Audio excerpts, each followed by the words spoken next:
আসসালামু আলাইকুম।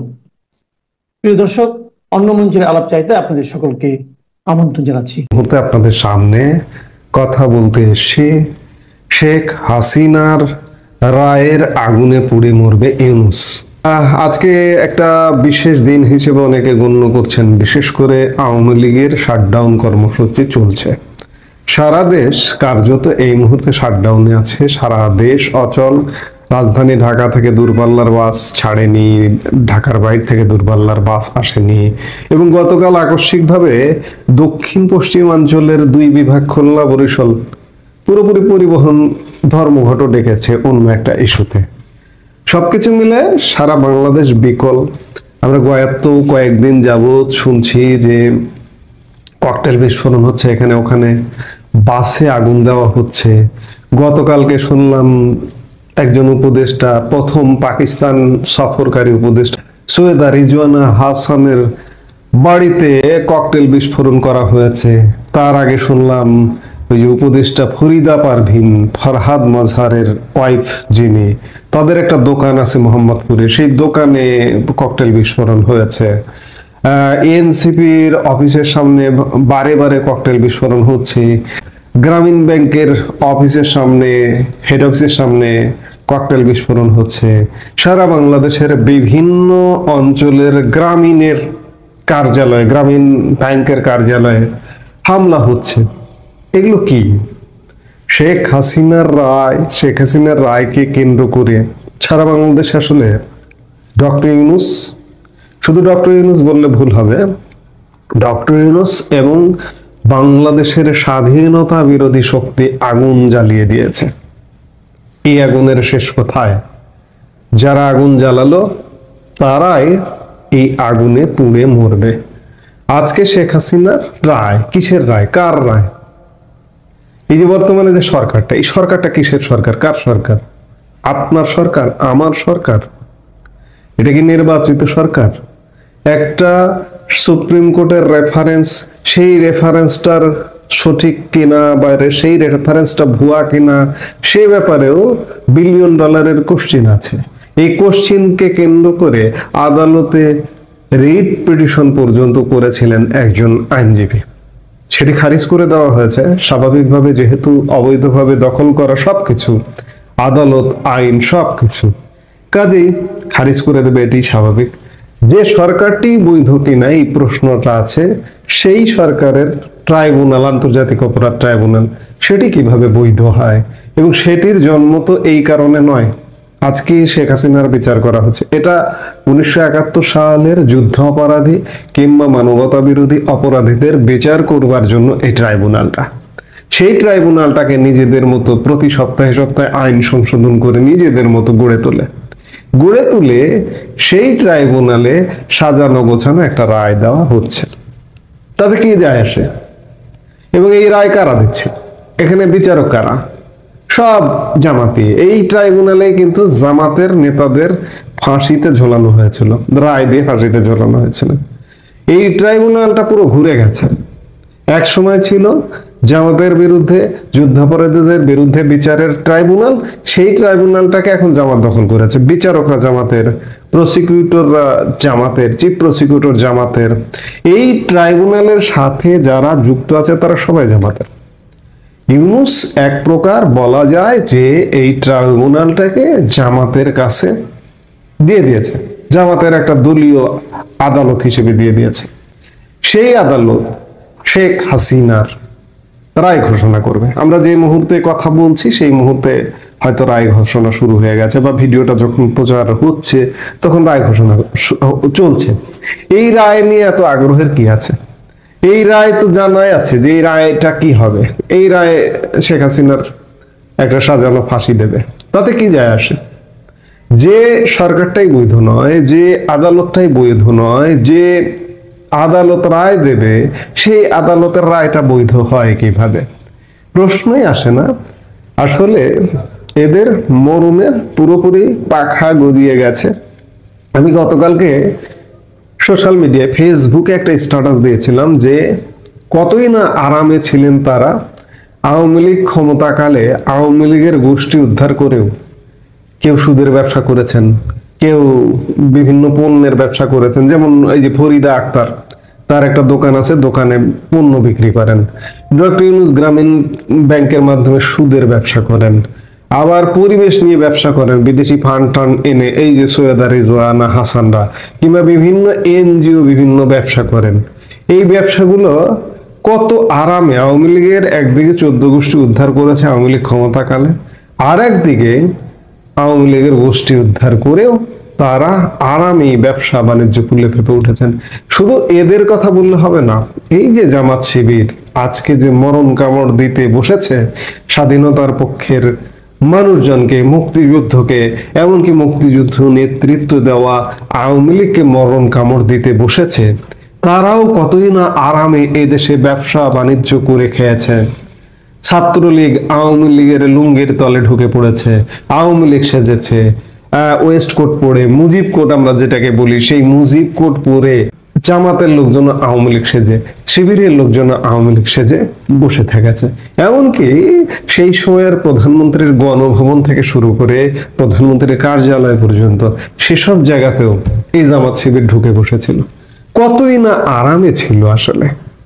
এবং আরামে থেকে এই গোষ্ঠীটি ষড়যন্ত্রের জাহাজে উঠেও আওয়ামী লীগকে ষড়যন্ত্রের মাধ্যমে ফেলে দিয়ে দেশটা দখল করে ফেলেছে, এবং দখল করেই আওয়ামী লীগকে জ্বালিয়ে পুড়িয়ে মারার প্রজেক্ট নিয়েছে তারা।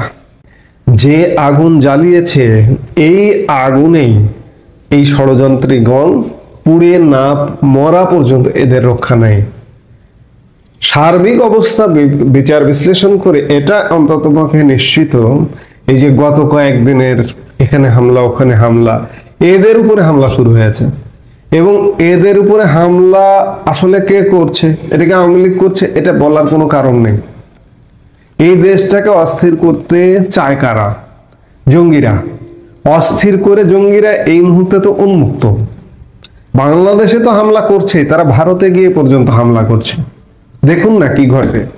এই যে এই মুহূর্তে শেখ হাসিনার রায়কে নিয়ে তারা উল্লাস করবে, সেই মুহূর্তেই ভারত না জঙ্গিদের সাহায্য করে ছেড়ে দেয় বাংলাদেশের।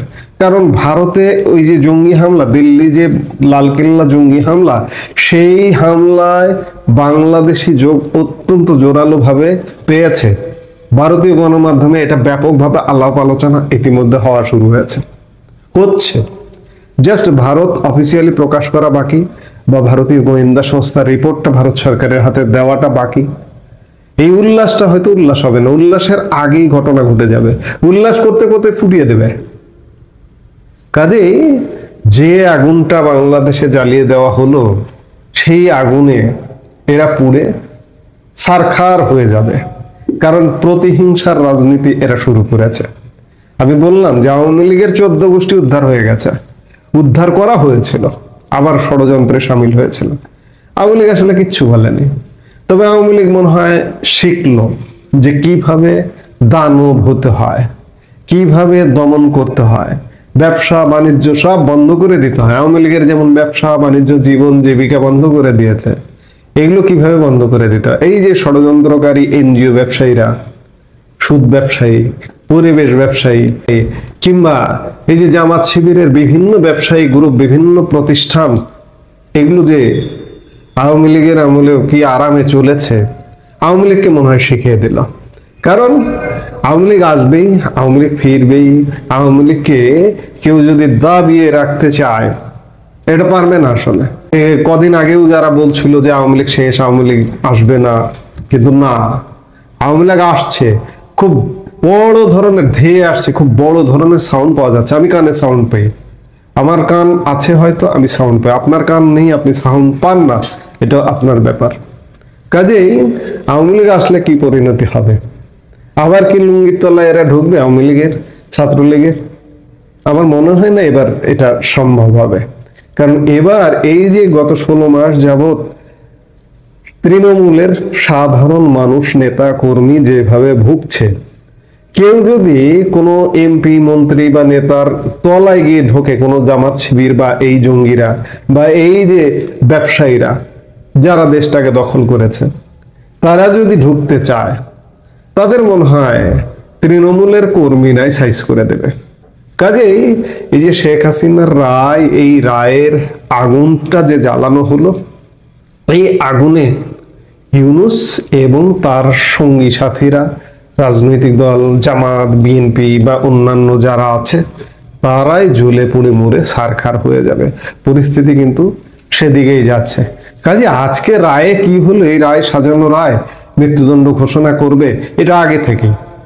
যে সময় জামাতের নেতাদের, যুদ্ধাপরাধী নেতাদের বিচার করা হয়েছিল, সেই বিচারের সময় এরা পণ করেছিল যে আমাদের যদি কোনোদিন সুযোগ আসে আমরাও ফাঁসিতে ঝুলিয়ে দেব।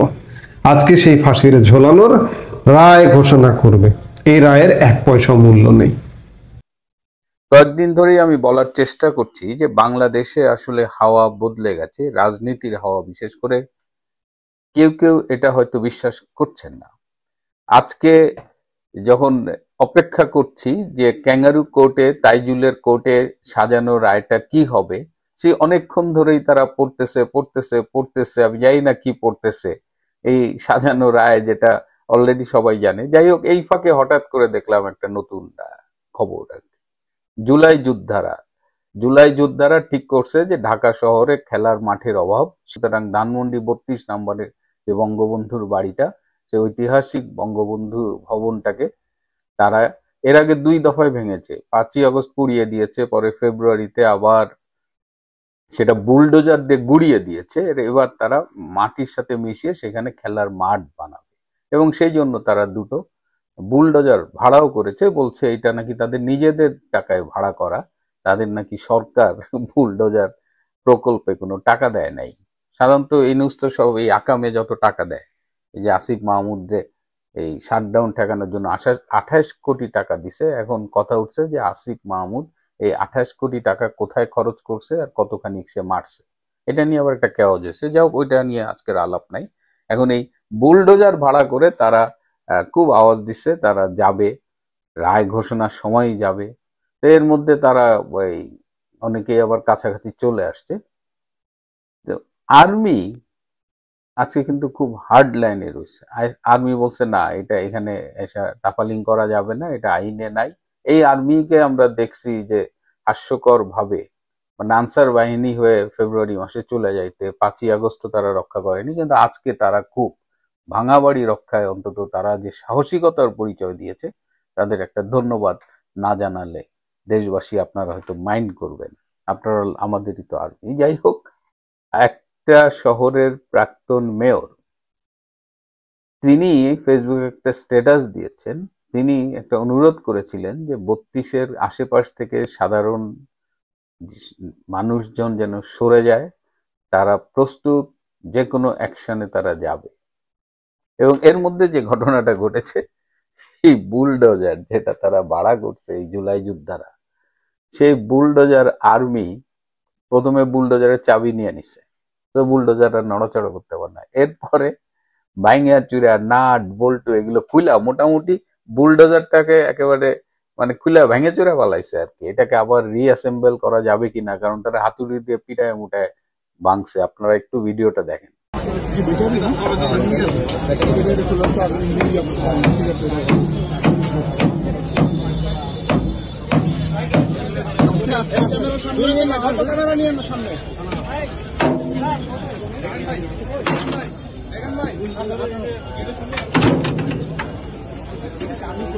এই বুলডোজার দুইটা আপনাদের কি চেনা চেনা লাগে? এই বুলডোজার দিয়েই কিন্তু ফেব্রুয়ারি মাসে এই ধানমন্ডি 32 গুড়িয়ে দিয়েছিল। সেই একই মালিকের এই বুলডোজার দিয়ে আকামটা করতেছে। এখন যেহেতু বুলডোজার ক্ষতিগ্রস্ত হয়েছে এবং মালিক বলতেছে বুলডোজারের ভাড়ার টাকা নাকি তারা দেয় নাই।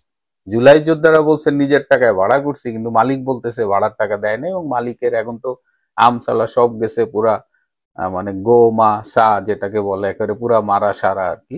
এখন তার বুলডোজারই অকেজো হয়ে গেছে। এখন সে কান্নাকাটি করতেছে যে এই বুলডোজারের টাকা কে দেবে, এখন কাউরে খুঁজে পাওয়া যায় না। কিন্তু ওই যে স্ট্যাটাসটার কথা বললাম যে একজন প্রাক্তন মেয়র পাশের একটা শহরের, তিনি একটা স্ট্যাটাস দিয়েছে। এবং এই যখন আর্মি যখন এই বুলডোজার ভাঙচুর করতেছিল, বুলডোজার ভাঙবে কি, বুলডোজার নিজেই ভাঙচুরের শিকার হয়ে গেছে, ঠিক তখনই বিকট শব্দে একটা ককটেল বিস্ফোরিত হয়। এবং সেই ককটেল বিস্ফোরিত হওয়ার সাথে সাথে সাথে এই যে সাহসী জুলাই যোদ্ধারা, এখানে এই জুলাই যোদ্ধাদের একটা বড়ই অংশ ছিল আবার লুঙ্গি পরা।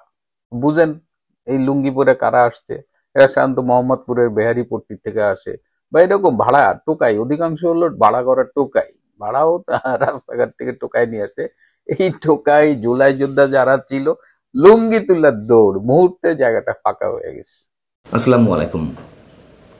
সাবেক প্রধানমন্ত্রী শেখ হাসিনার বিচারের রায় দেওয়া হয়েছে ট্রাইব্যুনাল থেকে, এবং রায়ে কি হবে মোটামুটি এ বিষয়ে আমরা সবাই নিশ্চিত ছিলাম। তাই এ বিষয়ে এই মুহূর্তে বিশেষ বিস্ময়ের কিছু নেই, তবে এটি নিয়ে আলোচনা হতে পারে, নানান ধরনের বিশ্লেষণ হবে। কিন্তু এই মুহূর্তে সবচেয়ে বড় যে প্রশ্নটি, সবচেয়ে বড় যে আশঙ্কার বিষয়টি, তা হচ্ছে দেশে একটা গৃহযুদ্ধের জন্য সব পক্ষের প্রস্তুতি চলছে কিনা। সেটি আওয়ামী লীগের পক্ষ থেকে হোক, সরকারের বিশেষ অংশের জায়গা থেকে হোক, অথবা অন্য কোনো রাজনৈতিক দলের পক্ষ থেকে হোক। কেন এই কথা বলছি? নিশ্চয়ই এই মুহূর্তে তার অনেক ধরনের কারণ নিশ্চয় রয়েছে।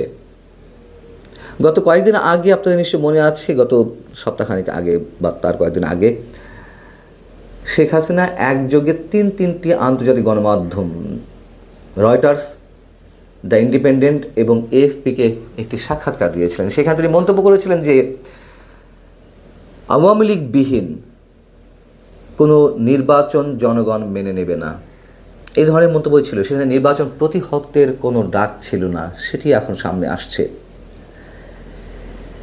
আওয়ামী লীগ নেতাকর্মীদের চূড়ান্ত প্রস্তুতির ডাক তিনি দিবেন, এমন কথাও শেখ হাসিনা বলেছিলেন।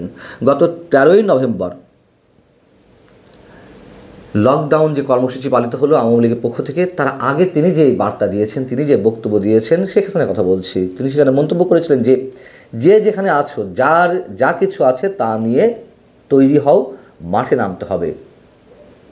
এবার মূল কথাটি, শেখ হাসিনার পুত্র সজীব ওয়াজেদ জয় তিনি মাত্র কয়েক ঘন্টা আগে আন্তর্জাতিক বার্তা সংস্থা রয়টার্সকে একটি বিশেষ সাক্ষাৎকার দিয়েছেন, এবং রয়টার্সও সেই সাক্ষাৎকারটি তারা এইভাবেই ট্রিট করেছেন যে প্রথমেই লেখা এক্সক্লুসিভ ইন্টারভিউ। সেখানে সজীব ওয়াজেদ জয় যা বলছেন যে দলের উপর থেকে নিষেধাজ্ঞা প্রত্যাহার করা না হলে তার আওয়ামী লীগের সমর্থকরা ফেব্রুয়ারিতে জাতীয় নির্বাচন বাধাগ্রস্ত করবে, এবং তিনি সতর্ক করে বলছেন যে এই যে নির্বাচন প্রতিহতে বিক্ষোভ শুরু হবে, সেই বিক্ষোভটি সহিংসতায় রূপ নিতে পারে। আমরা জানি যে 2014 সালে নির্বাচন প্রতিহত করতে বিএনপি জামাত জ্বালাও পোড়াও রাজনীতি শুরু করেছিল, পেট্রোল বোমার সংস্কৃতি চালু হয়েছিল, কিন্তু তারা কিন্তু ঘোষণা দেয়নি যে এই কর্মসূচিগুলো তারা পালন করছে, গুপ্ত হত্যা চলছিল। এইবার আওয়ামী লীগ ঘোষণা দিয়ে নামছে। এরই মধ্যে শেখ হাসিনার বিচারের রায়কে কেন্দ্র করে দেশের বিভিন্ন স্থানে অগ্নিসংযোগের ঘটনা ঘটেছে, সহিংস রূপের দিকে যাচ্ছে। সেই জায়গা থেকে প্রশ্ন, সত্যি সত্যিই এটি সশস্ত্র সংগ্রামের ইঙ্গিত কিনা, এবং কেন আশঙ্কাটি তীব্র হচ্ছে? এর আগে অন্তর্বর্তী সরকারের খোদ প্রধান উপদেষ্টা ডক্টর মোহাম্মদ ইউনূস তিনি অসংখ্যবার দেশে যুদ্ধের আশঙ্কার কথা বলেছেন, এবং তার জন্য তাদের প্রস্তুতির কথা বলেছেন।